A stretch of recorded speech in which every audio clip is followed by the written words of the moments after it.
Welcome to Season 4 of SheVentures. I am your host, Doria Lavanino. SheVentures is a podcast about women who are pivoting in their lives and careers. We live in a world where women of color founders raise 0.5% of all venture capital in 2020, and women overall a paltry 2.2%. This podcast is about elevating women's voices. Our new website, SheVenturesPodcast.com, provides resources, actionable tips, mentorship, and community. We do not subscribe to the idea that there is a dearth of fundable ideas from women. There is no pipeline problem. There may be a visibility problem, and that is what we are here to fix together. Let's talk about the reality of women, money, entrepreneurship, and work-life balance on this season of SheVentures. Romanian-born and highly educated with 2 master's degrees in business and forestry engineering and a master's in accounting, she started working for her family forestry business in Romania for 9 years. She pivoted not only career, but country, landing in the Gold Coast of Australia, working various gigs, including her own fitness business, a brief stint at Microsoft, where she got in with no experience by making calls to 600 Microsoft partners in 30 days. If you want to talk about what entrepreneurship takes, while she honed in on her business idea, which is conversational AI-driven chatbots, she's here to talk about pivots, entrepreneurship, and how she plans to scale her company, Grow AI. Liziana Carter, welcome to SheVentures. Hi, Doria. Thanks for having me. It is amazing technology that I am in Brooklyn, New York, and you are in Australia. It is. It's awesome. So describe to listeners, I have not had a guest from Romania before. Describe to listeners what it was like to grow up there. It was really nice. I had a beautiful childhood, 2 amazing parents. I have a brother. There was nothing out of the ordinary in my childhood. I guess I was a good child, followed through what I was supposed to. One of the earlier lessons that I learned back while I was in high school was that I realized I wasn't as smart as I wanted to be or I thought I wanted to be. And that was at the point where I almost failed chemistry. In Romania, we have a different grading system. Starts at 1 and goes up to 10. Obviously, 10 is the best. So I got a few 3s and 4s in chemistry. I realized I need to put in more work if I want to catch up with everybody else. I started waking up early, 4 or 5 a.m., put in extra hours to learn and study because it wasn't sticking to me as fast as it was sticking to everybody else. Then I started getting 9s and 8s and 10s. So I realized that perseverance and hard work usually gets you further than just being brilliant. That's something that stuck with me over the years. I just follow through on this small trick where I just put in the hard work in whatever I had to do, whatever I wanted to achieve. That's no small trick, right? I mean, working hard, I think, is something that you've mentioned that you do, and it's something you take very seriously. But many people, I don't want to say that they're lazy. Well, some of them, frankly, are, if we're going to be truthful. But to follow through, I think, is not as easy as you make it seem for many. Well, you know what? I think the most powerful story is actually the one that we tell to ourselves, because at the end of the day, we are the easiest person to lie to or fool to. I always try to see the world as it is, not as I'd want it to be. And that helps. That helps a lot because it's like that. You either put in the work and you get it, or you can keep lying to yourself and you're probably not going to get it. It's very realistic and pragmatic. What was the catalyst for you to want to leave? I think when I hit 30, I kind of went into a crisis. I'd hit a ceiling, I suppose, professionally speaking, personally as well. And I just wanted something better. I wanted a different type of society, particularly for my daughter, but for myself as well. Because I thought if I reached this point in my career, there was actually nowhere else to go. I mean, obviously, there's always options, but I wanted more. So I thought if I reach this point by the time I was 30, what's going to say it's going to happen to my daughter? Because she's going to live in a totally different world where now you just have to learn new skills every few years and keep up with everything. So I want her to live in a society that's going to give her a foundation from the get go of where she starts to see things and live her life. What fascinates me, it can't be this simple, but you went through a 2-year process to get a working visa, which sounds horrible and very bureaucratic.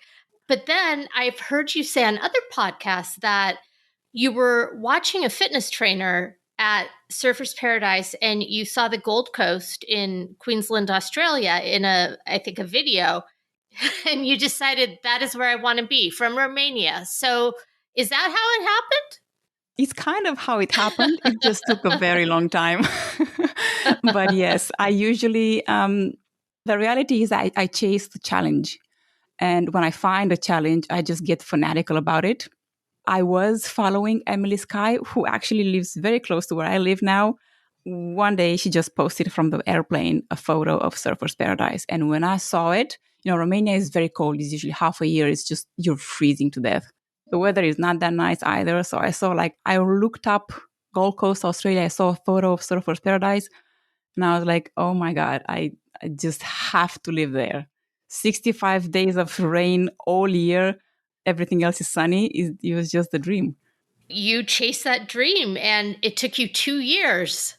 Actually, it was lucky that I even got it. I mean, not lucky because I was backed by. I know what you mean, though. I hear about this in the US as well, getting work visas, that it's quite difficult, but I don't know the process in Australia. Australia just makes it very hard. They make a business out of all of this. They just want to have the best people possible contributing to their society. First of all, you have to pay a lot to get here. You have to meet all sorts of requirements in terms of studies, work experience. You have to really know your English and all of these sorts of things that just, for most people, just take forever and they never get the visa. Do you need to be sponsored by a company? It depends. There are all sorts of visas. I didn't want to go for any sort of visa that would tie me to a company or even a specific place in Australia, because I could have gotten it much easier if I had accepted to live in South Australia for 2 years. So I just went for the independent visa. I just wanted the top of the top, and I got it. Good for you. 2 years later, so now you've moved your daughter and yourself, presumably, to Australia. This is a bit off topic, but lately Australia has been on my radar a lot. I use Canva a lot. I've been more and more aware of the startup scene in Australia and was wondering, what is it like for you there? Do you feel that there is a scene? Yes, there is definitely a good, I guess, they support you to put in action what you believe is going to work business wise, and not just business wise. But Australia does keep up very well in terms of encouraging small and young entrepreneurs to launch their small businesses. In my first year, I didn't pay any taxes. You get all sorts of deductions. It's really good. Yeah. Yes, that is nice. You recently became a citizen, is that correct? Yes, that's correct. So my daughter and I have been living here for close to 5 years now, and in July we became citizens. I think that was the last milestone in terms of Australia. And now I don't know what's next in terms of personal. I guess some good-looking Crocodile Dundee type, maybe. I don't know. No, Probably that would be next. Yes. uh, in all seriousness, though, your first foray into chatbots was your own fitness company where you used Facebook Messenger. My understanding is then you branched out into helping med spas and gyms pre-COVID. What drew you to chatbots initially? How did it go? And just how did you identify a gap in the market? That's actually a bit of a long story because in the middle of all of this, so what you said, my fitness business with the chatbots and then the med spas and the chatbot agency that I now have, there was Microsoft where I pivoted and I just went for something more stable, I would say. But so with my fitness business, I had joined, so I spend a lot of time and money as well on courses and masterminds. So at that time, I had joined a mastermind, a 1 year mastermind. The guy who was running it just told me one day, like, Liz, go sign up for ManyChat, learn automation, start building chatbots, and run ads to your fitness business. And like nobody really taught me anything around this. I just figured things out, and I was doing it at a very basic level. That was just like the reality. But the actual building and the creativity behind it, and like all the things that you could do, spiked something. I just loved spending time and like geeking out on all of this stuff. After I quit my Microsoft job, I started doing this. I guess I didn't nail it with the niche that I was going after. I mean, I wasn't really, I would say, passionate about gyms or med spas. I mean, it was just, I love the chatbot part, but not, I hadn't nailed the niche. And as it turns out, it turned out it didn't work out. I mean, it was a really good thing for me. Yeah, you learned.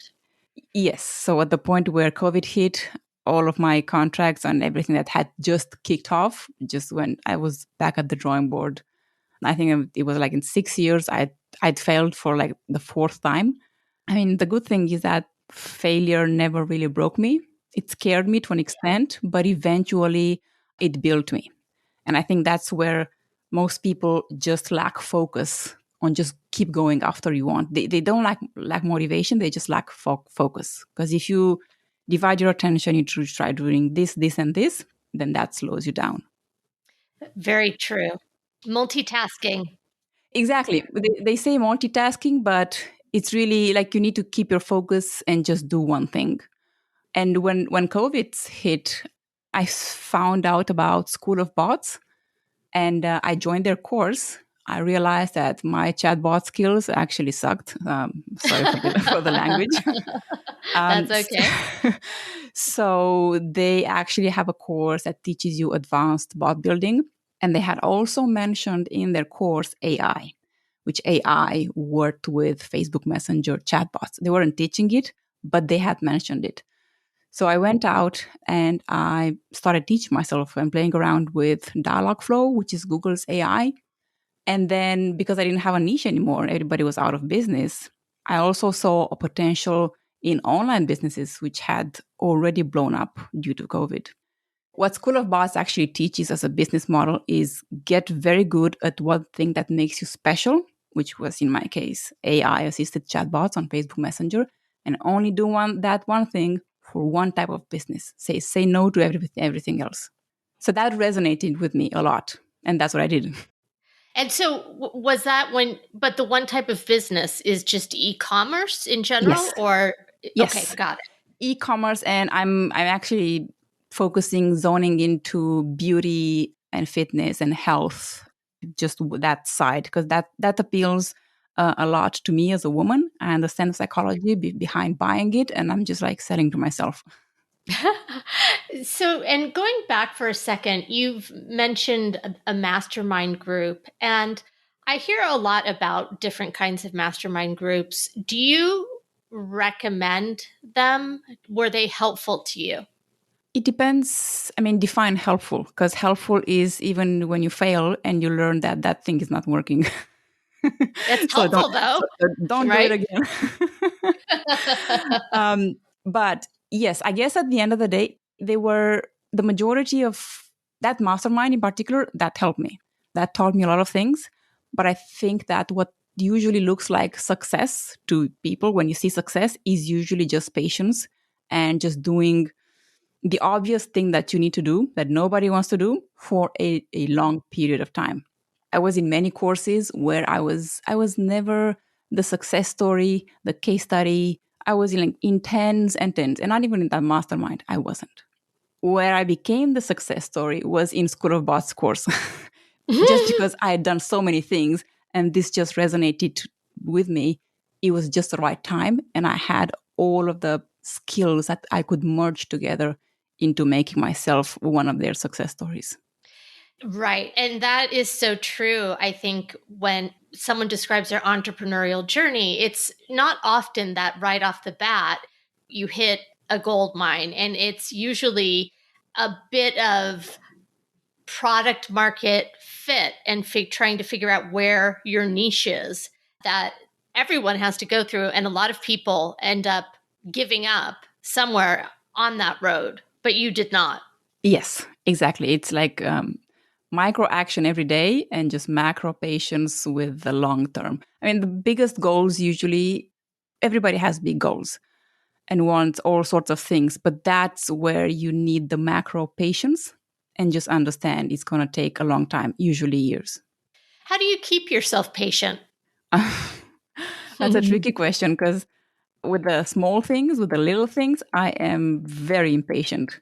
With the long term things, I can't really say. I guess I just realized that the bigger the dream, the longer it's going to take for me to achieve it.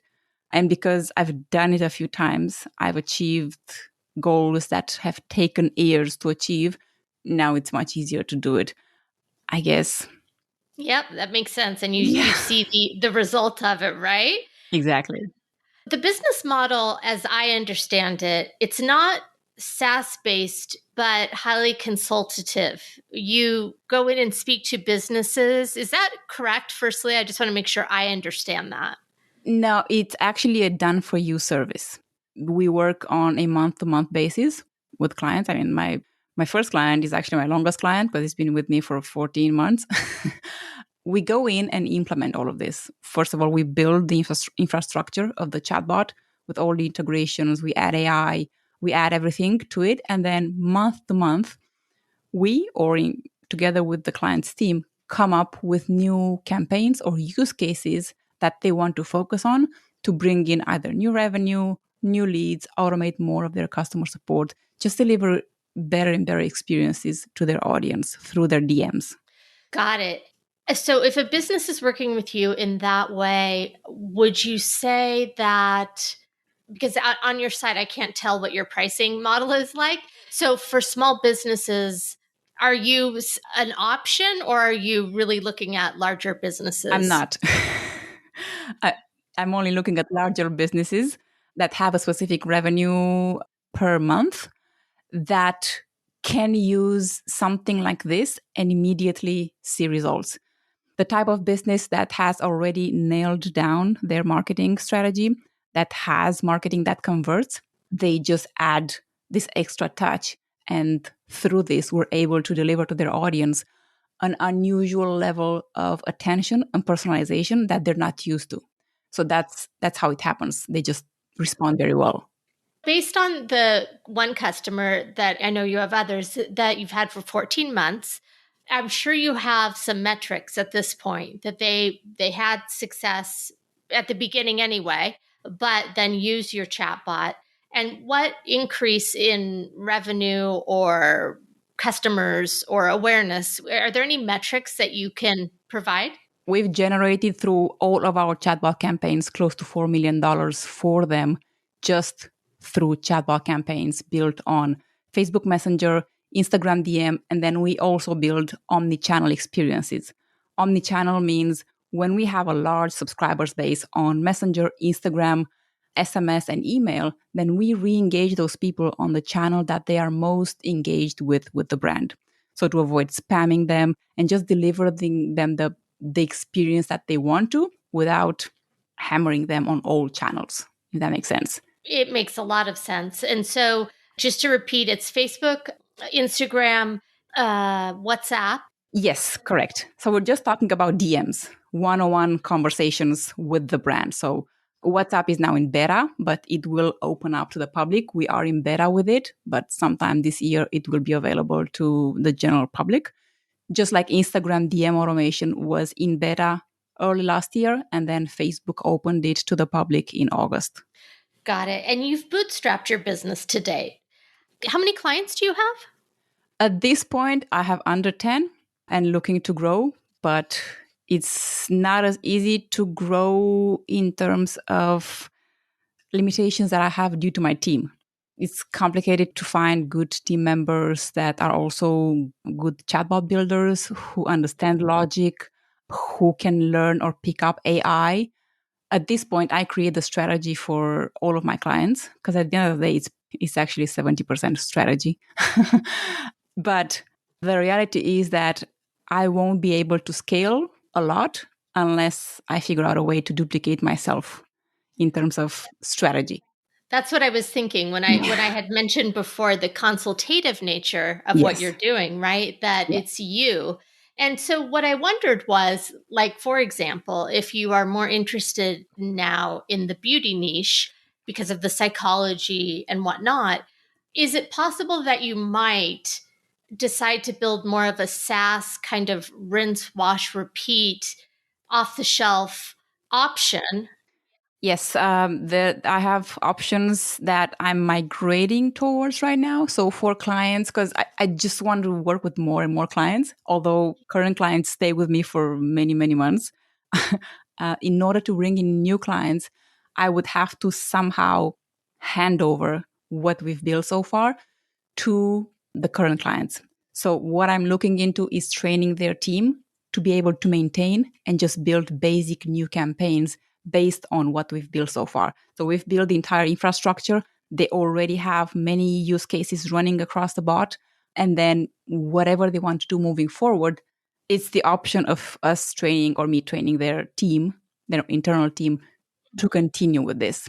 There's also the option of moving forward and offering simply just training the client's team from the beginning.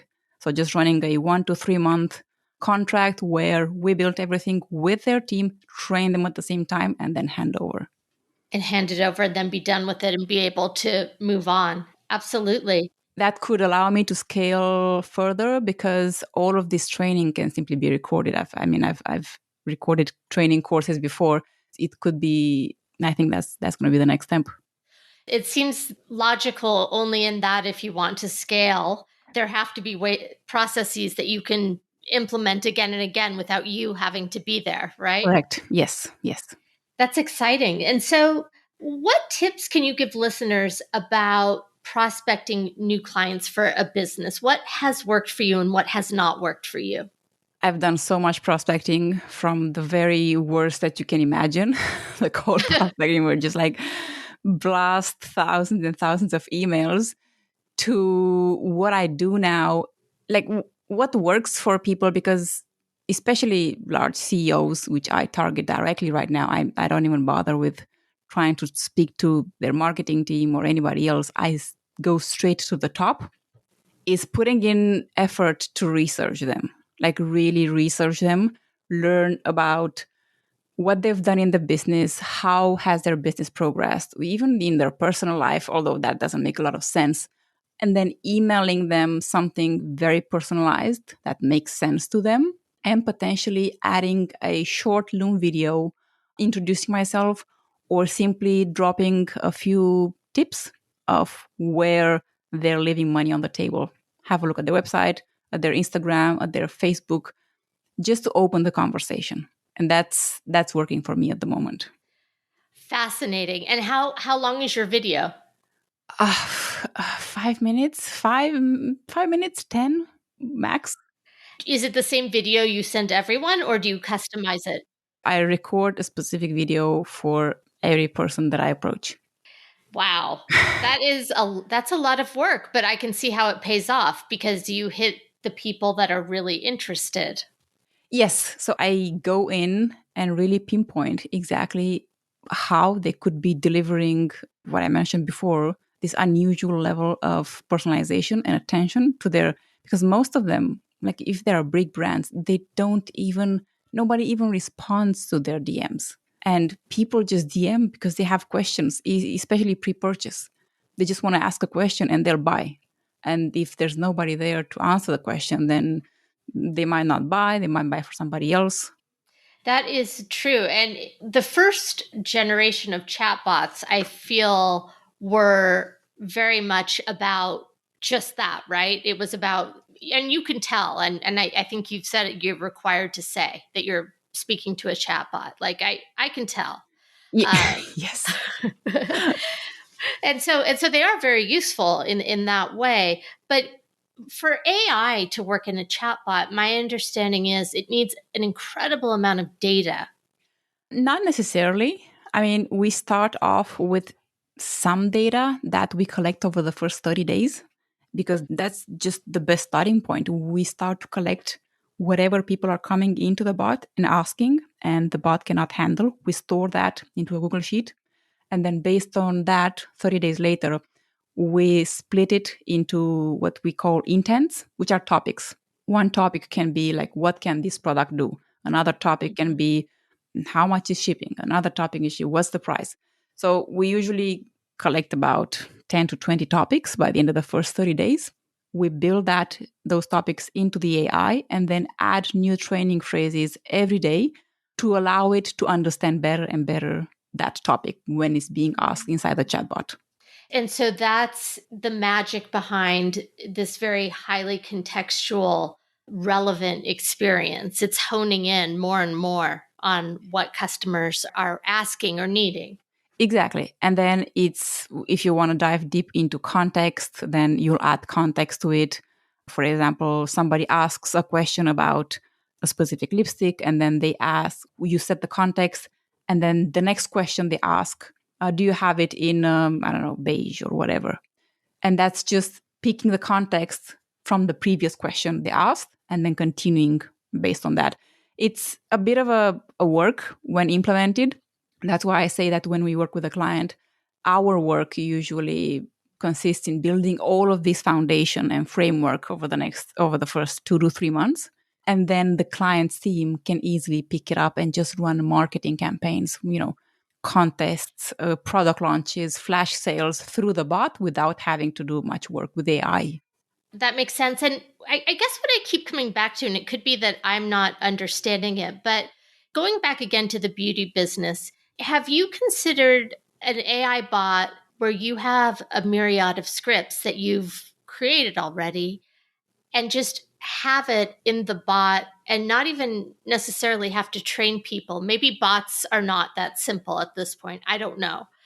Oh, no, you're saying with the option that people click on, right? Exactly. That is the very basic use case that we built. That's how it all starts, where there's an entire structure to the bot that develops into options. So people can just tap. The bot can say, welcome them. Hey, what are you looking for? Lipsticks, skincare, or hair care. And they tap on the button, and then the conversation just continues back and forth. Past this point, there are many people that just come into the bot and have specific questions. That's where AI is basically the next level. That's where we implement AI. So we're able to capture even those random questions that people just come into the bot and ask. Understood.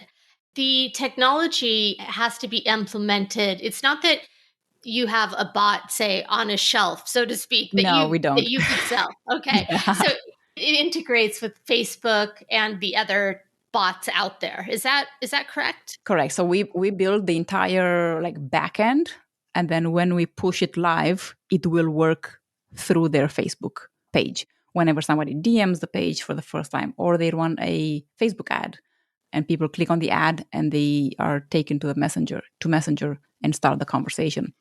That's how it works. It's built for each client, custom. Has it been the case that one platform, Facebook, Instagram, converts more than the other, or does it depend on the type of product? It's hard to say because Instagram was literally just open to the public in August. But at this point, Messenger converts much better because Messenger supports AI as well. And there's a bit more functionality to Messenger just because Messenger automation has been around since 2016. And it just has more functionality than Instagram. Instagram will catch up, I'm sure. Yeah, it makes sense. And I think a lot of people are more accustomed to Facebook Messenger. They just know about it. There are so many big players in this field, right? People think of IBM Watson, even HubSpot has conversational chat and AI based. How are you different? What will make you stand out in this space? Our results, I guess, in the market that I'm in, you will quickly realize that most bot builders, to say so, are only familiar with building customer support, chatbots, or pretty much like something like this, which is usually like a website with no traffic. It's not going to do much. Where we stand out, we build specific use cases that are geared towards sales and marketing and customer support. So they all work together, but the main focus is to generate more sales through the bot, generate more leads, because we're also collecting phone numbers, emails, and all user data. What's very awesome, I would say, about messenger chatbots is that we're able to store all of this data. People just back and forth with the chatbot. They tell us they're looking to, I don't know, reduce wrinkles, get better hair, and then creating future campaigns that re-engage these same users because we have their user profile. When they come back into the bot, we can just welcome them and tell them, hey, Liz, last time we spoke, we chatted, you told me you were looking to reduce wrinkles. I can see in the meantime that you've also purchased our collagen. I have something very special for you today. Something like that. Exactly. So it's segmentation, and you're pushing people down a funnel, but in a way that they don't necessarily feel that they're being pushed down a funnel. Exactly. So all of our campaigns are very customer centric oriented, and we ask a lot of questions. And if you're anything like me or anybody else, when somebody asks you about yourself, you're just going to start talking. So we ask questions to people. Like we built one product recommendation quiz where we asked them 8 questions in a row, and we had 96% of people answer the very last question. And we had like 12,000 conversations started with this product recommendation. It's just awesome when you just keep asking them, what about this? But what do you like this? What about this? What do you think of this? And you just ask them and they answer, and they just like stay there, and you capture their attention for 5-10 minutes at a time, even more. Which in this day and age, 5 or 10 minutes of engagement is a long time, right? It's a long time. Yep. What advice do you have for any women who want to become tech founders or who want to start a business of any sort? I guess execute. In my experience along the years, I've learned that execution usually beats most things. Even if you execute and you don't get it right, you continue to execute in consistency. So execution and consistency towards what you feel is going to allow you to hit your goal. And when we talk women in, especially in, AI, automation, because there's not a lot of women, and I think there should be more women because this definitely it can be done. I think courage. They should have more courage into getting into things that they want to do and they feel they can do. Do you think it's a level playing field? Do you think that men and women have the same opportunities? Yeah, it's a long debate here with men and women.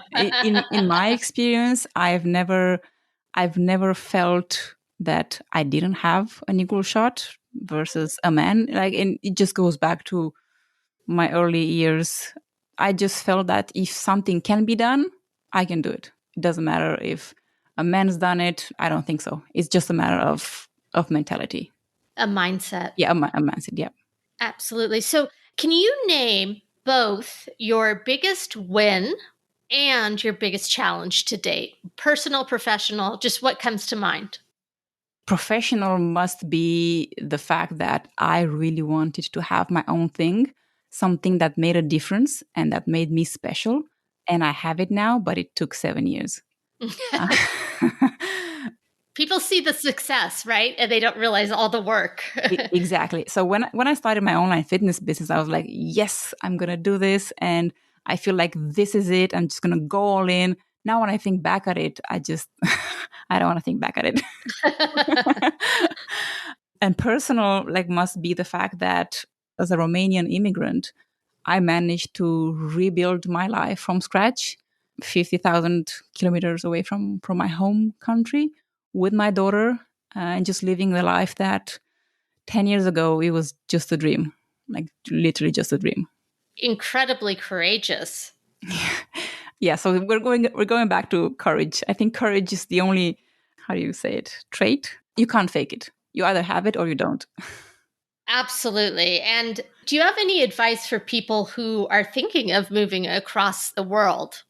Well, it will depend if they have a shot at doing this. Because when I first thought about it, yes, I wanted it, but I contacted a migration agent and he did an assessment and he told me straight up, what are my chances? You can either take the long way or you can take the very long way. Those were the choices. Yes, but I had a shot just because of my education and my work experience. So if you don't at least meet some of these, you probably won't make it, because if you start to do your education now, then you'll lose points with age and a bunch of other stuff. It's just like a roller coaster. But if it can be done, if somebody assesses and it can be done, then absolutely, just go for it and keep going. Go for it. And I'm just trying to envision this. You just get on a plane and you went with your daughter. I mean, after 2 years of... Correct. At that point, I was with my ex-husband as well. So we, all of three of us, moved here, but then we separated and he lives back in Romania now. Can you have dual citizenship? I do with have. Romania? I have now, yes. Very cool. All right. So you've got your EU passport and your Correct. Australian. Yes. Very nice. Where do you see your company 3 years from now? Well, I see myself working a lot over the next 2 to 3 years, but I think I will go into investments and other areas that can be scalable. I just need to gather enough capital for me to actually move into something else. And what would the something else be? Like right now, and what's been in my head for quite a few years is real estate, especially here on the Gold Coast, because Gold Coast is exploding. It's a good time to buy, or has the time passed? It is, yes. And if there's one thing that you could do differently with your business based on what you know today, what would that be? I think I would have looked to hire better people earlier, but I'm still early. So we're just like talking not even 2 years of being in this particular business. But I feel that not having the right people has slowed me down. And if I don't get onto this as soon as possible, will continue to slow me down. So I think looking for the right attitudes and mindsets that I can hold on to and build something for the next 3 to 5 years. Last question, just curious, with the idea of mindset, are you willing to look internationally, or do you want to work with people locally? All of my business there is nobody in Australia, not from my team, not client based. So all of my clients are US based, first of all. My team is South America, America, and Europe. I've heard that a lot of tech talent is coming from South America now. Yes. One of my lead bot builders is based in Colombia, and he's really good. How do you find people? From, I guess, word of mouth. I know a lot of people. I've connected. I guess I've made a lot of connections over the last few years, just talking to people. Word of mouth, Upwork. Yeah, Upwork, yeah, exactly. Pretty much. Oh, where can listeners learn more about Grow AI if they have any questions? You can go to getgrowai.com. That's our main website, or connect with me on LinkedIn. If you look up Liziana Carter, it's probably going to be just one of me there. It has been such a pleasure to speak with you. Thank you for coming on. Thanks so much for having me. You've been listening to SheVentures. Like what you heard? You can find us wherever you get your podcasts. Be sure to subscribe and sign up for our newsletter so you never miss a show.